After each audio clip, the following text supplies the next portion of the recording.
தண்ணி இருக்குதா? அந்த கடைசி போயா போய் தண்ணி இது அப்புறம் பார்த்துக்கலாம். கடைசி போ. தண்ணிக்குள்ளே வேலை செய்ய முடியாதால இவங்க அப்படி அடிக்குதா, அதனால் இதுக்குள்ளே தண்ணியை போட்டு இப்படி போய் செய்கிறாங்க.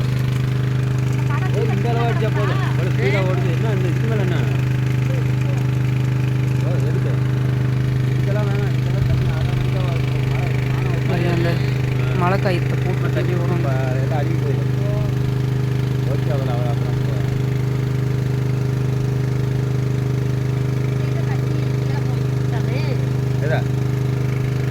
போய் கடைசி போகணும்னா கடைசிக்கு அந்த அதை மாற்றி வைக்க வேண்டியதான்.